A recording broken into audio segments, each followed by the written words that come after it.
Good evening to the 12th grade students, parents, and high school counselors. Thank you so much for joining us at the Knowledge at KPT Admissions 101 workshop series today. We have a very unique session here today. I know many of you have written about this and are looking forward to learn a lot more about the general education requirements in the higher education space in the US. And we have a wonderful team of panelists from the University of Kansas who would be very happy to present to you about this show. We have Mr. Nathan Bremen we have Mr. Harsh Joshi, and we have Miss Amy Neufeld, who's joining in today for the program.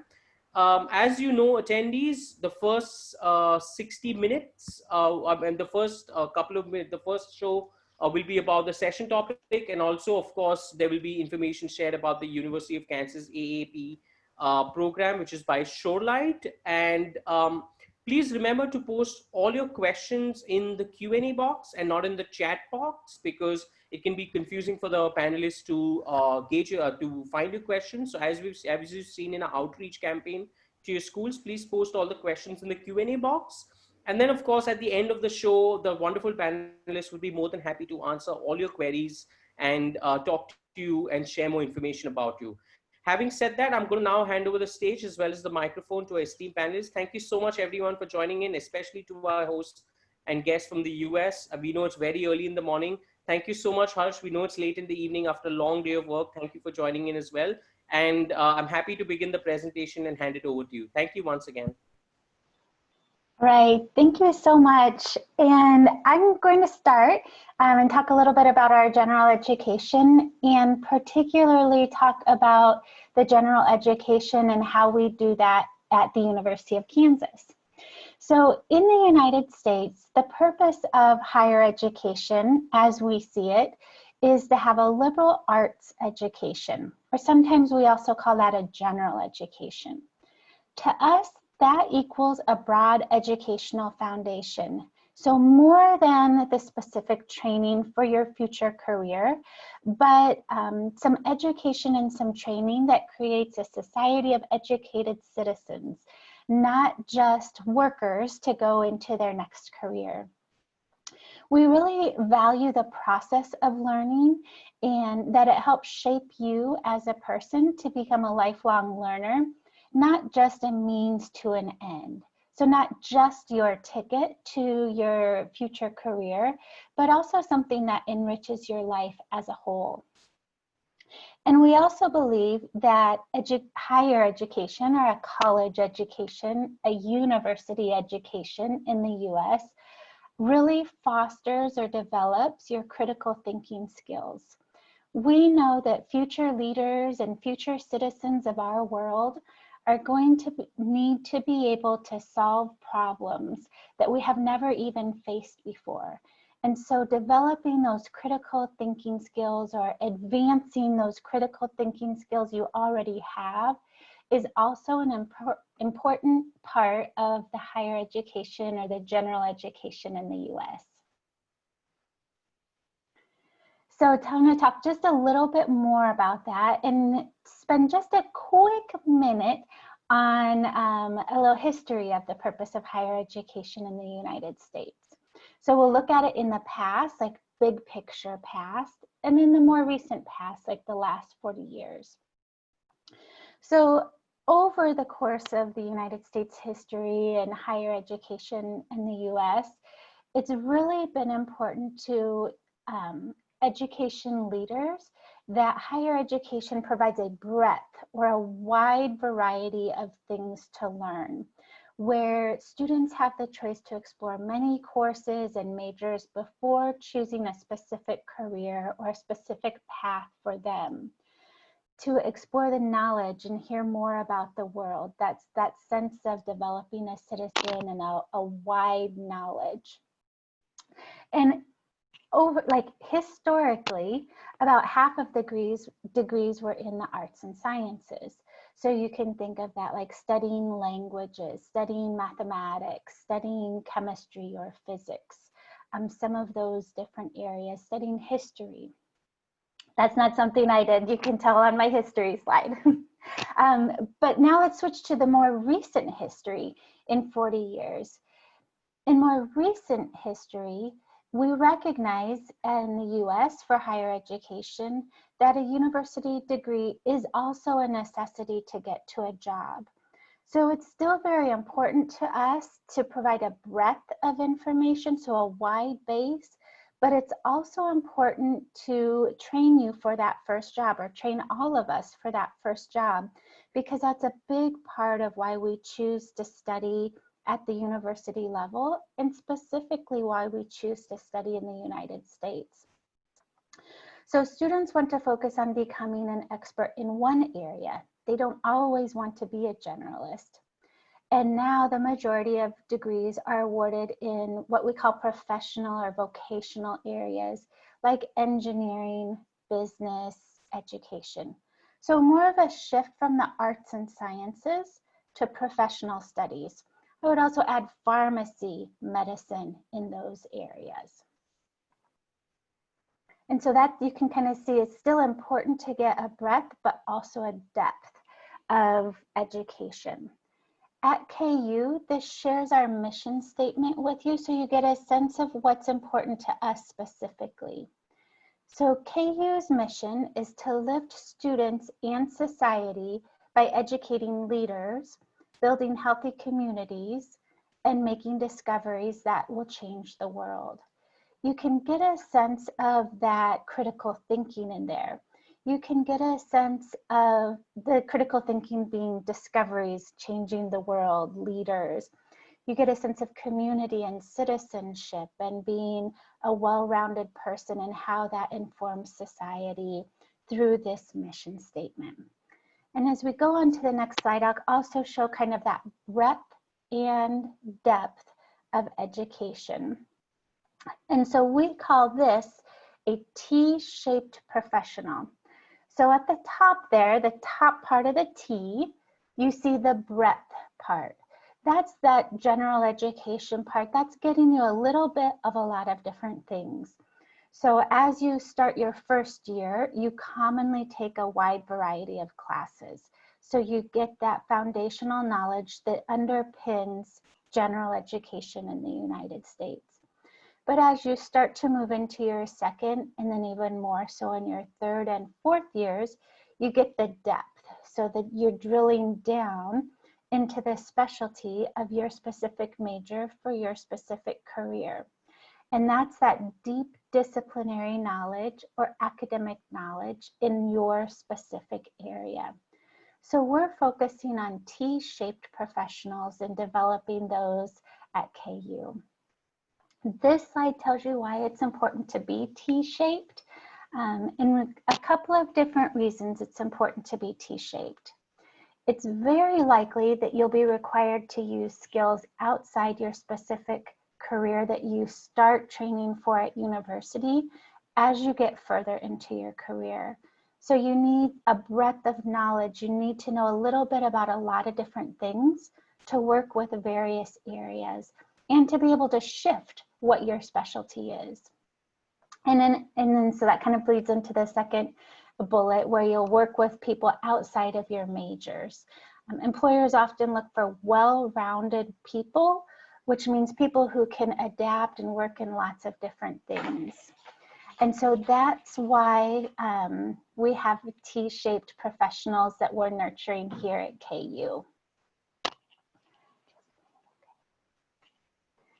All right, and so as you get to the graduation part of being a student at KU, you can count on yourself to be a successful graduate and to look like these things, that you will have acquired essential skills for your future career, that big important reason why you're choosing to study, to open the ticket or to get the ticket for your future career.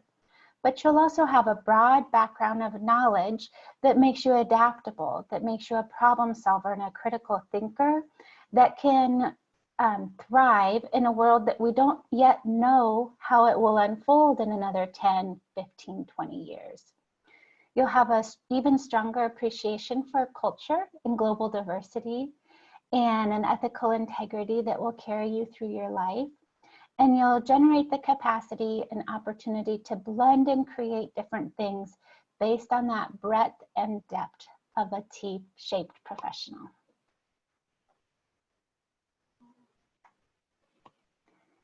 And that gives you a sense of the general education part and how we use that at KU. I'd like to hand it over now to Nathan to talk a little bit more about our specific program. All right, thank you very much, Amy. Appreciate that. Hello, everybody. My name is Nathan Bremer, and I work at the University of Kansas for the Academic Accelerator program. And so we'll go ahead and get started on the part of the presentation that focuses a little bit more on KU. That's what we call the University of Kansas. And when I talk about our program, what I mean are the people, the staff who are here to help you during your first year. And I mean the classes and activities and everything that goes along with that. So when I talk about a program, that's what I mean, your first year at KU. So the first thing I'd like to point out is that India is well represented at the University of Kansas. You'll see that in this past spring semester, we had more than 200 students from India, and that ranks as the second highest total number of students from another country at the University of Kansas. So when you come here, you will definitely have the chance to meet up with people from your own country. Finally, I'd like to point out that KU has a robust association for Indian students, and that is a student club or a student organization for people who come to KU from India. I mention this just so you know that even if you travel halfway around the world and start school in a new country, there will be some people from your own country. So the second part of today's presentation is going to cover information about the University of Kansas and our program. In particular, we'll talk about academics, campus life, and I'm also going to talk about the city of Lawrence. That is where the University of Kansas is located. And speaking of Lawrence and the KU campus, I'm going to start now with a short video, and I'm going to tell you some things about KU while this video plays. The KU campus has about 25,000 students, and the city of Lawrence has about 100,000 residents. It's easy to get around campus and to explore Lawrence.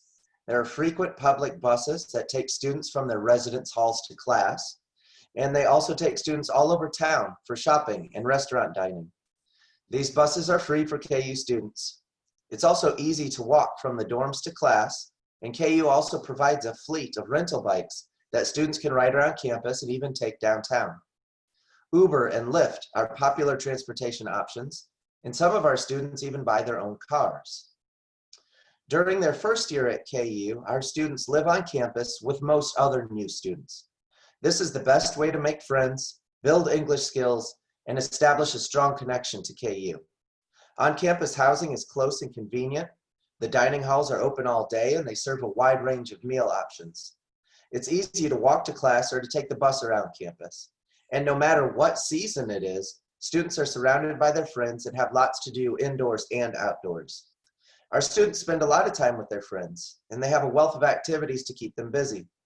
KU is a picture-perfect college campus, and students enjoy the park-like environment. Slack lines, hammocks, and playing catch are a few of the outdoor activities that you see in these videos. During nice weather, students gather around the main classroom buildings to talk with friends, have a snack, and take time to study between classes. Our students enjoy live music, and there are concerts on campus and in downtown Lawrence. Students with a religious or spiritual interests are able to join a faith community in Lawrence, and several of our students have done that. You'll see here in the closing seconds of this video some scenes from summertime. And it's summertime right now on campus as students are coming back, and this is pretty much what it looks like when you come to campus.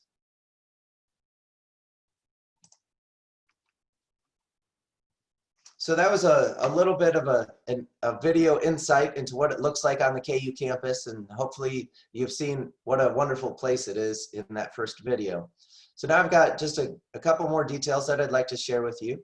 The University of Kansas is located in Lawrence, Kansas, and you'll see here on this map that we are right in the very middle of the country. And in the US, that is known as the Heartland, and that's because people here are kind and welcoming to everyone. You'll see that the university was established in 1865, KU offers more than 190 fields of study, and there's an active alumni network of more than 350,000 people. That's important. First of all, alumni, to make sure you know what that word means, those are people who have gone to a university and graduated from that university. So KU alumni are people who came to KU, earned their degree, and then moved out into the world to start their career. More than 350,000 people have graduated from KU, are currently still alive, and all around the world. And this is important because wherever you go in the world, you'll be able to join a KU network.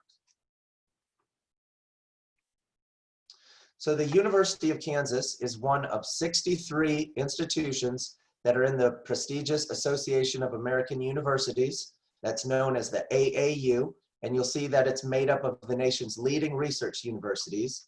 You'll see the logos down here from many other schools. And the reason this is important is because KU is considered a top research institution. As part of the AAU and also being a top research institution, these things are important because that attracts two things. One are the top ranked faculty in the country, in their regions, or in their academic areas. And that also attracts tens of millions of research dollars. So the top faculty come here because they know that KU will receive millions of dollars in grant funding, federal funding, and private funding so that top-notch faculty can continue their research in top-notch labs on the KU campus. The reason this is important for you as a new student or as any year in your KU experience, that means you can work with top-notch faculty in state-of-the-art labs from the very beginning of your time at KU, right away during your first year, if that's something that interests you. Here are some facts and figures about the university, several areas where KU is highly ranked, and you'll see that includes things like architecture, pharmacy, business, engineering, and within engineering, we're very highly ranked in petroleum engineering and aerospace engineering.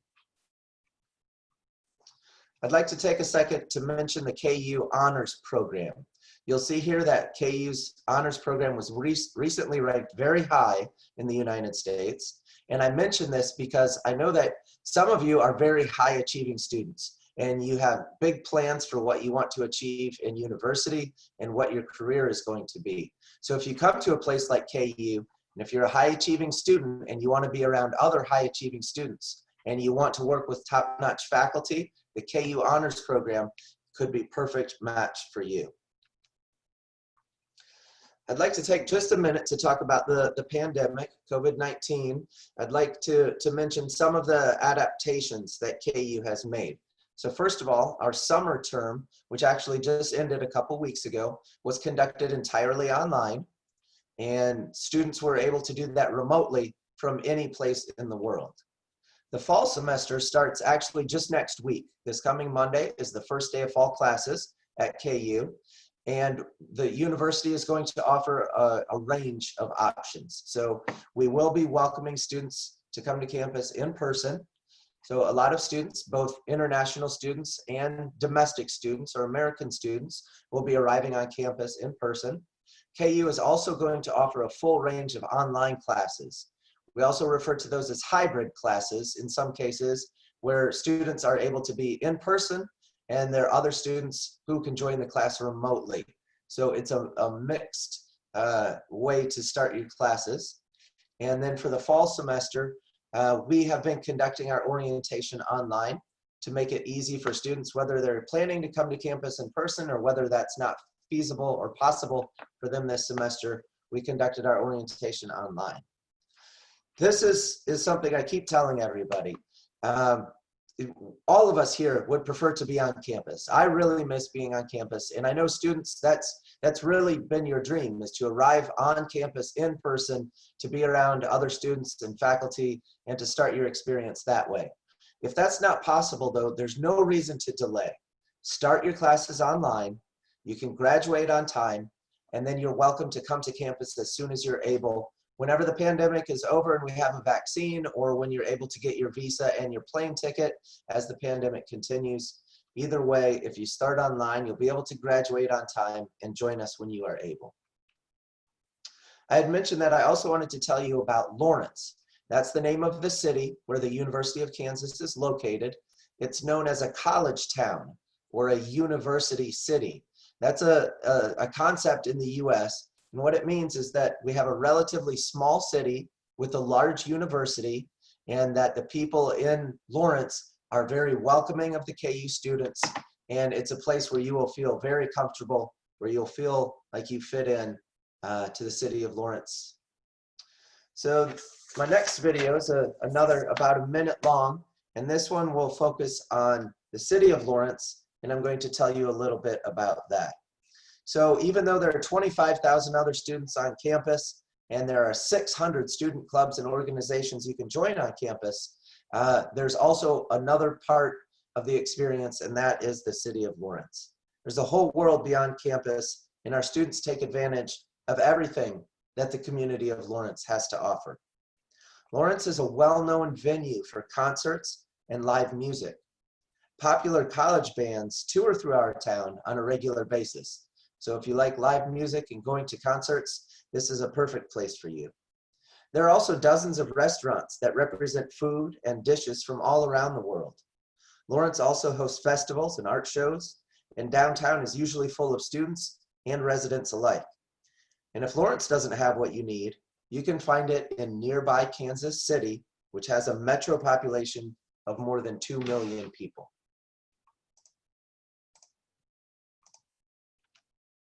All right, in addition to the university, and in addition to our vibrant college town, there's also a wealth of activities outside.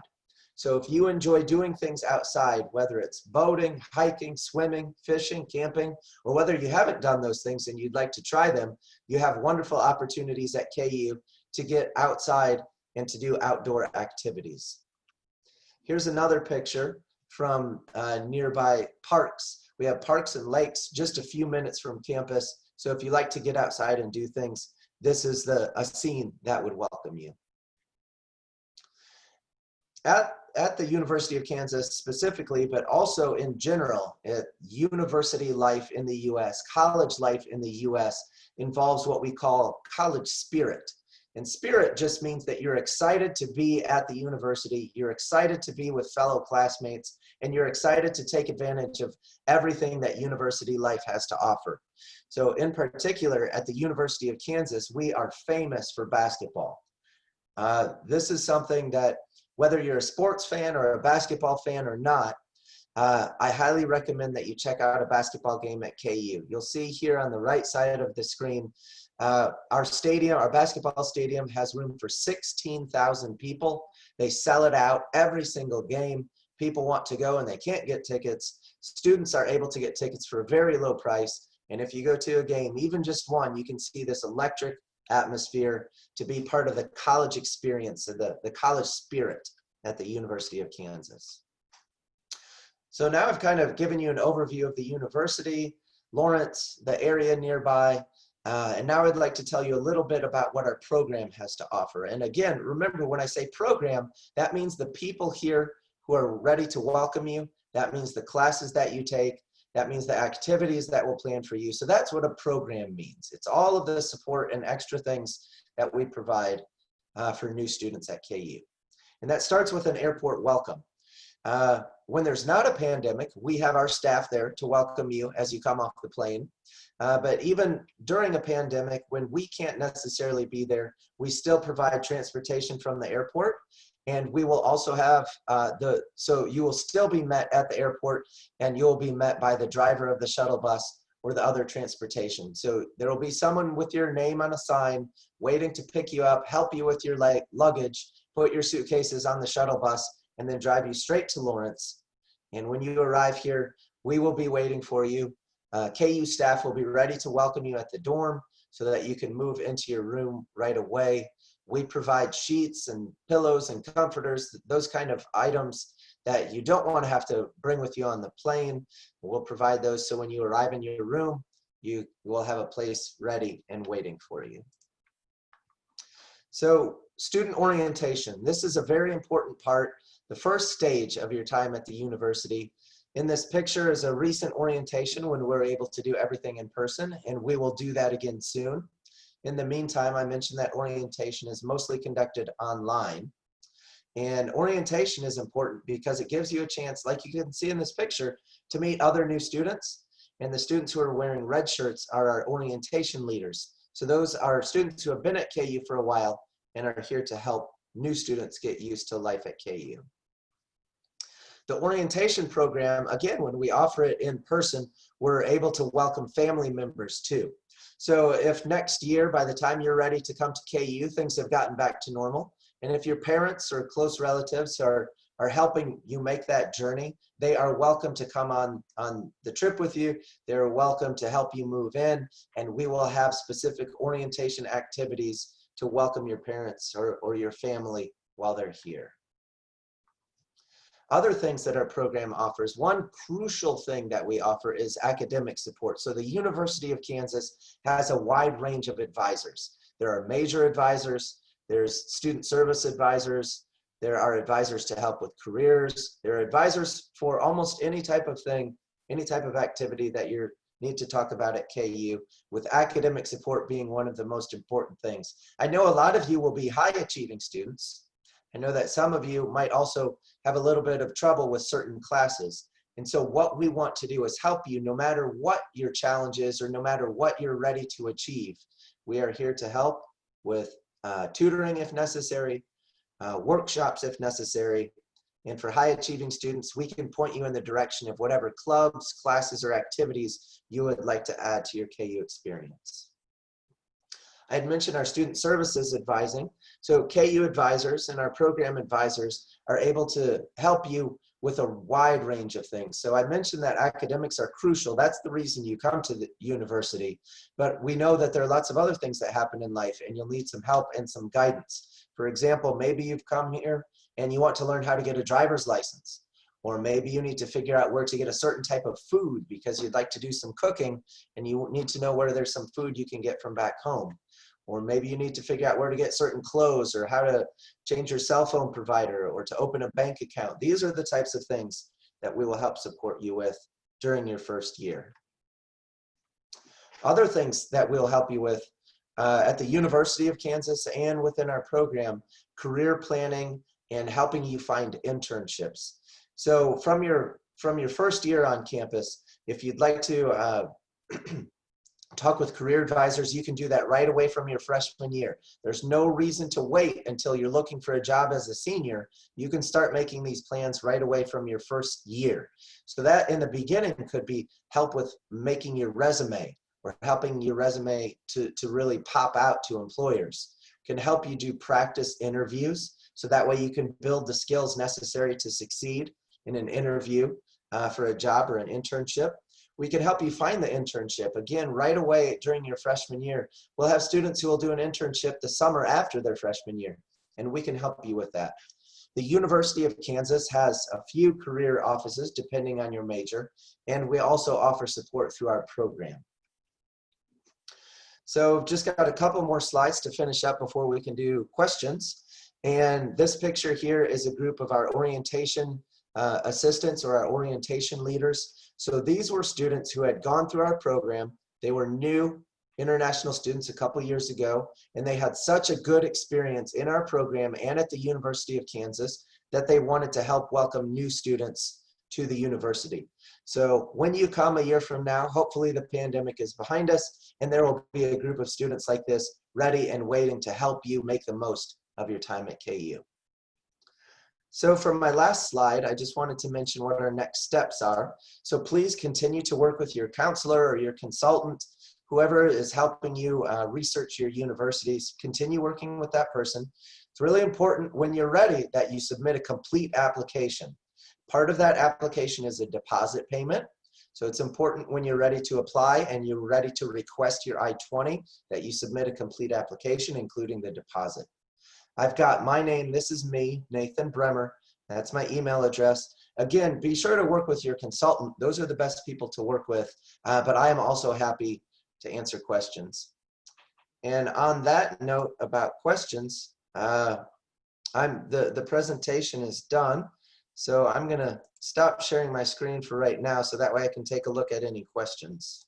Absolutely, Nathan. Thank you so much for this wonderful presentation. We really appreciate your time. Thank you, Harsh, as well. There are about, I think, 5 or 7 questions in this. If you can just speak them out, because the session is recorded and shared with other schools as well. So I think it'll just improvise the learning and help people get in touch with you as well. Thank you. Yes, definitely. So I see one of the questions is it possible to share about campus life and campus activities as well? Yes, so I think you got to see a preview or an overview of a lot of campus life and campus activities in the presentation that I just gave. What I would like to specifically highlight is that KU has 600 different student clubs and organizations. So if you'd like to join a campus group, find campus activities, and really have a full, vibrant campus life, you'll be able to join a club like that. For example, there's the Indian Student Association that I mentioned at the beginning. There are clubs like that for people from certain countries. There are also clubs for people with certain other types of interests, whether it's a certain type of food. We have cooking clubs. If people like outdoor activities, there's a camping club. If you like to lift weights or climb, do rock climbing, if you like to learn a new language, if you have a religious or spiritual background, there are hundreds and hundreds of clubs that you can join to meet students who have those similar backgrounds to you. I see another question is the class size, faculty ratio, and how much support you receive from professors. So the class size at KU is in the 20s. So there will be 20 or so students in the average class size to one professor. Now, it's important to note that at a large university like the University of Kansas, there are also some very, very large classes. It's common for a student in their first year to have one of these large lecture classes in a class full of 500 students. Now, I know that sounds like a big class. That's very normal for large universities in the US. You'll only have 1 or 2 classes like that. And when you do, you'll have a breakout group, a small group of 10 or 15 students that you get to meet with in addition to those large lectures. Now, all of that being said, as you move into your major, that's when you see those smaller class sizes that I mentioned, 20 students or 30 students. As you get specialized in your major, some are as small as 15 students. So an important thing is to create that connection with your faculty member from the very beginning. So whether you're in a class with 10 or 15 students, 30 students, or 500 students, you are able to talk with the professor in person or over email. Professors here are very accessible. That's another big thing about universities in the US, is that students, no matter what year you are able to meet and have a meaningful relationship with your faculty and your professors. And let's see, going back to the questions here. So what types of internships do you receive as part of the program? Most people choose an internship that's based on their major, or that's based on their career interest. And I know a lot of students are interested in engineering and business specifically, but also other areas like architecture, some of the sciences, math, other areas. If you're an engineering major, then you would find an engineering internship. And that could be more of a hands-on thing, or it could be in an office where you're learning about the administrative side of running an engineering firm. Or in business, let's say you're interested in a marketing major, you could intern at a marketing firm. If it's finance, then you could intern at a bank. There really are hundreds of internships, and it's going to be based on what your specific interests are. Question about scholarships. Yes. So this is something that you definitely want to talk to your consultant about, but KU does offer scholarships specifically for students who are joining our program. Those scholarships can be a one-year scholarship for anywhere from $1,000 to $9,000, some cases a little more. Those can be renewable scholarships. Renewable scholarships mean that you get the scholarship for your first year, and then as long as you earn good grades, you continue receiving that scholarship for up to 4 years. Those scholarships can be from $3,000 to $9,000. And again, as long as you maintain your grades, you can have those scholarships for up to 4 years. When will the admissions process begin for next year, and what are the deadlines? So we are still finalizing our deadlines, but there are a couple, but we can still look ahead to what those deadlines what those deadlines might be. So if you'd like to apply to start a year from now, so starting in August of 2021, so a year from now, the application deadline will be in July. So July 2021 is the application deadline to start a year from now in August or fall 2021. If you'd like to start this coming spring, that is great. That deadline will be December. So this coming December will be the application deadline for the coming spring semester. And finally, if you'd like to start in a summer semester starts in May. So the application deadline is April before that summer semester. The application process is something that you'll work closely with your consultant, with your agent. They will help you with all of the application materials.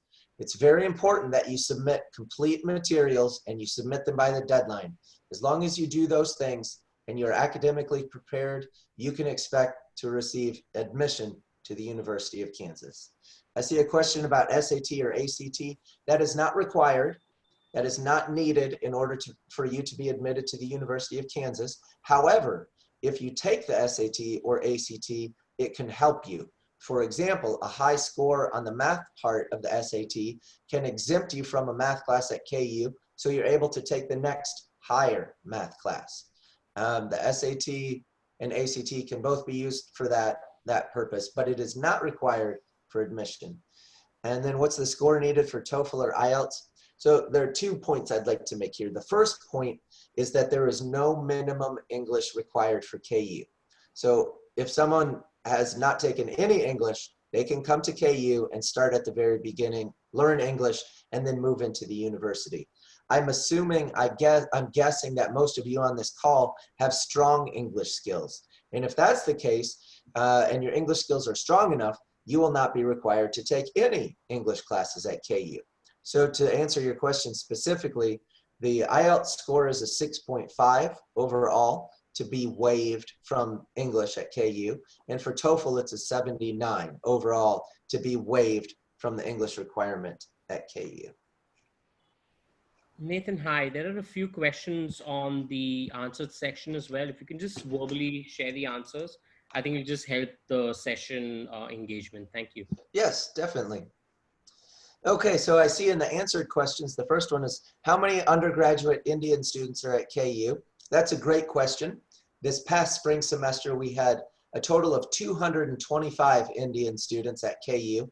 A lot of those are undergrads, but a big portion are graduate students. I don't know the breakdown, but it is a total of 225 Indian students who are at KU this past spring semester. And then a question about popular undergraduate programs. The most important thing is that the program should be something that you are interested in, that you would like to learn more about, and that you would like to build a career around.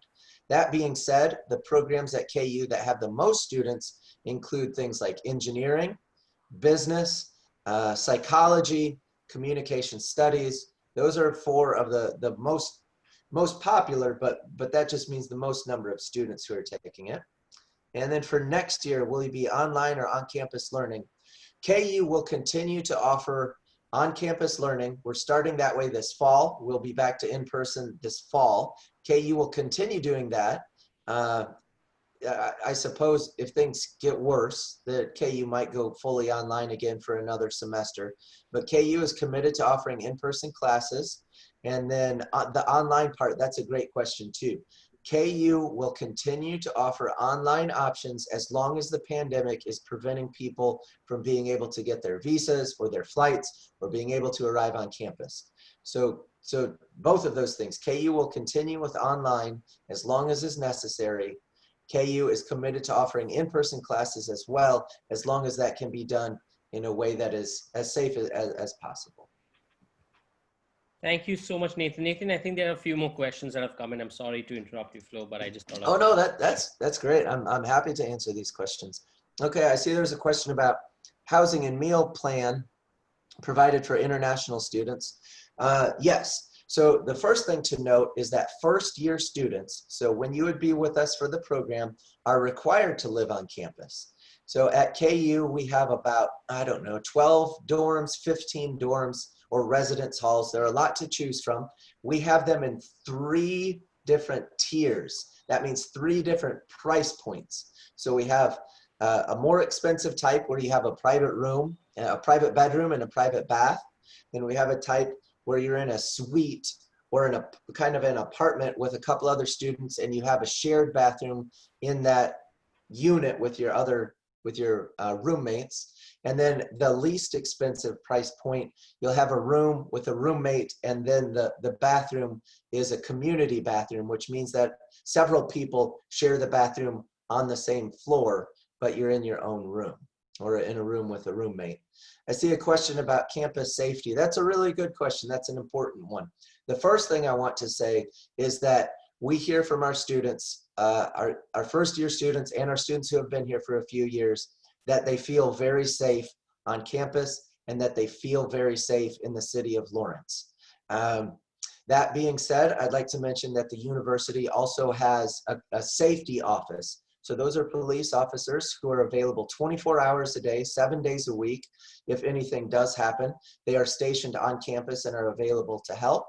And we have offices at KU that if somebody gives you a hard time, or if you feel unsafe for any reason, the University of Kansas has offices where you can go and talk to an experienced KU staff member to help you with any safety issues. And email address for future reference. Yes, let's see if I can.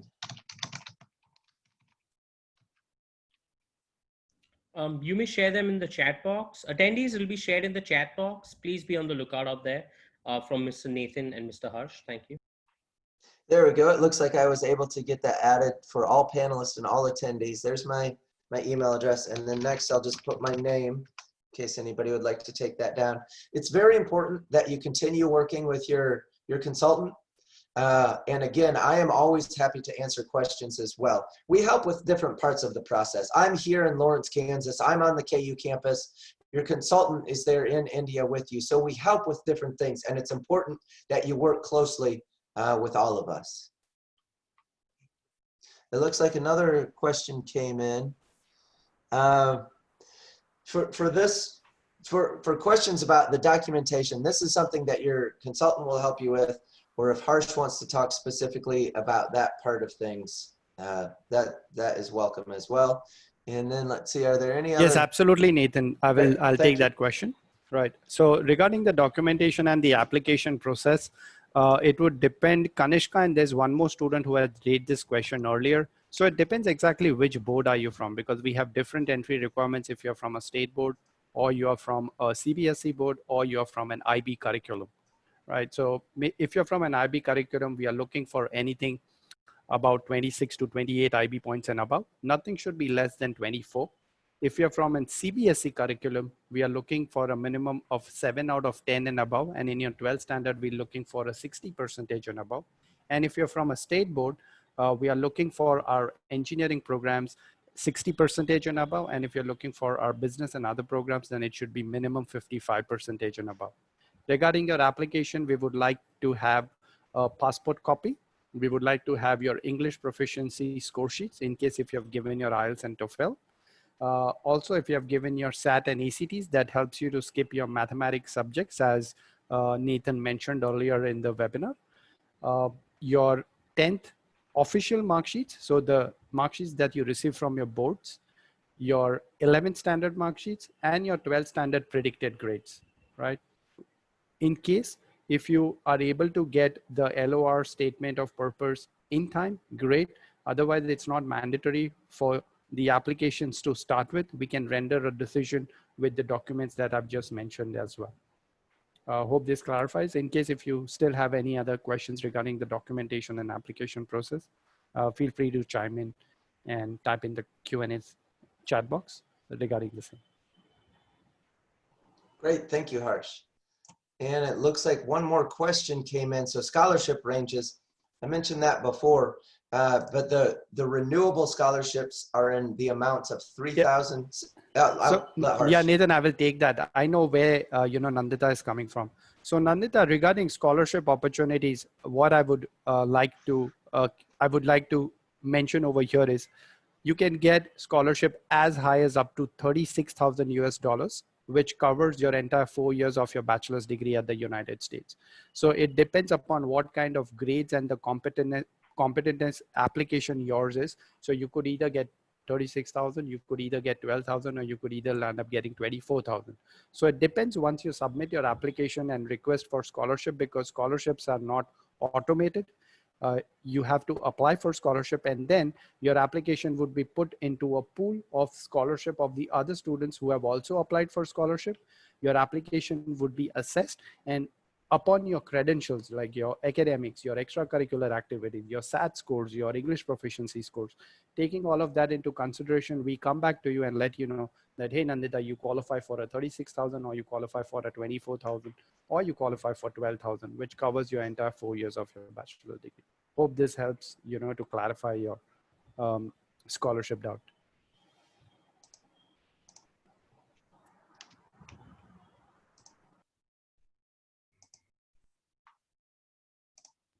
I'm just going to come online. Students, we're going to wait. I think we're about 4 minutes away from time. I'm just going to wait for a quick minute. If we do have questions, of course, the panelists would be happy to answer them. If we don't, I'll begin with my conclusions for the day. Thank you.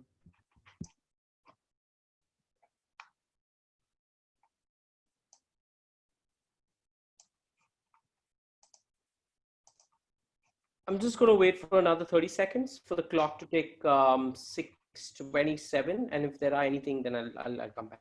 Thank you. No problem. Students, please feel free to chime in any other questions that you have. Don't feel shy. Please, whatever questions you have, this is a great moment. We have Nathan over here,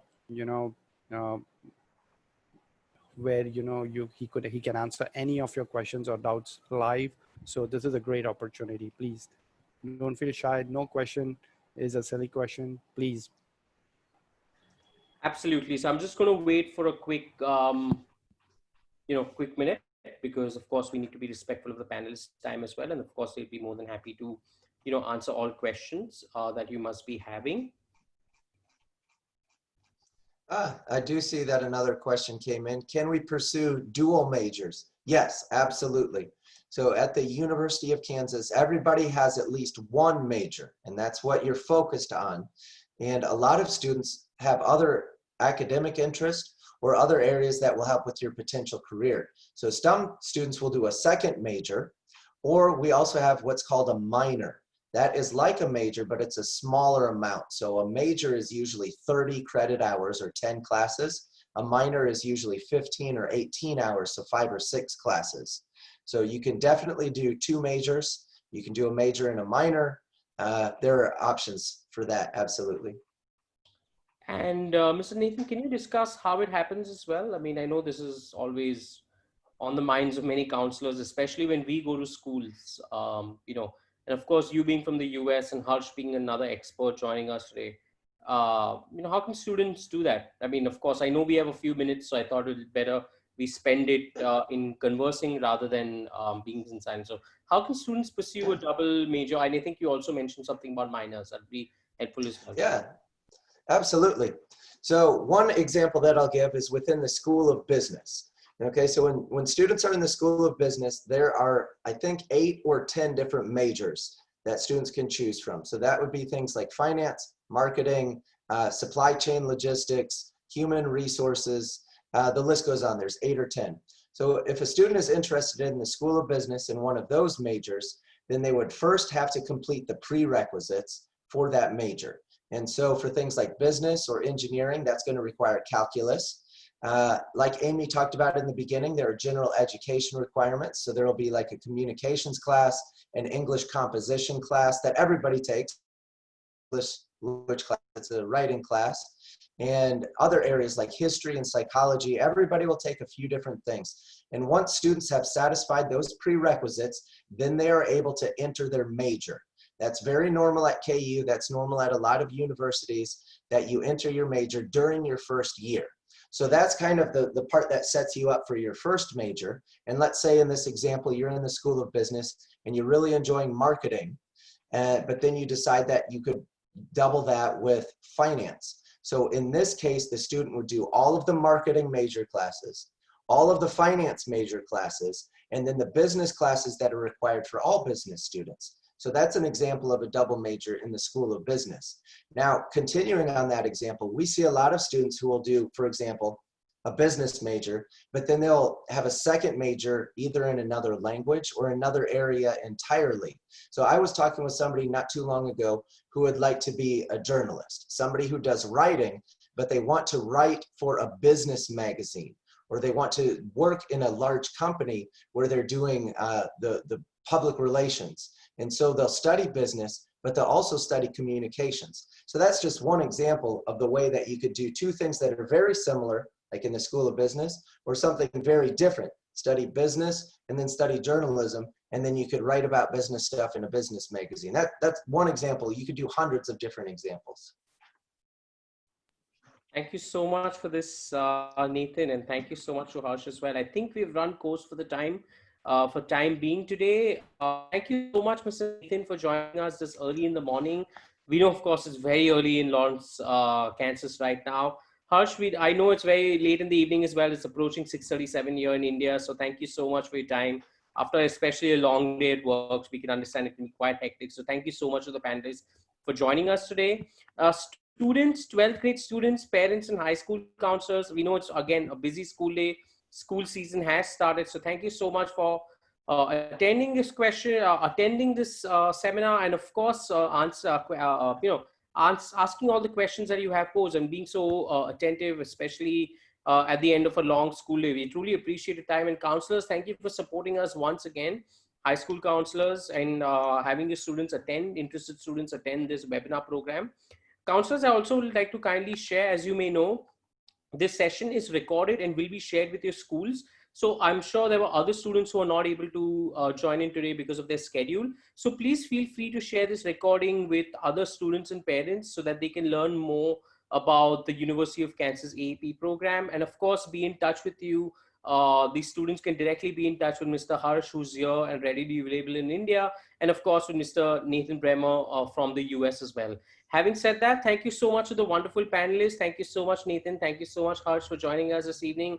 We wish you a wonderful day in the US, Nathan. I know it's very early there, and of course, a wonderful and pleasant evening out here in India, Harsh. And I look forward to speaking to you very soon as well, Harsh. Thank you so much. Thank you so much, very Kumar. much. This is great. Thank you once again. Bye, Hope you have a everyone. great Thank evening. you. Take care. Bye, guys. Bye-bye. Bye.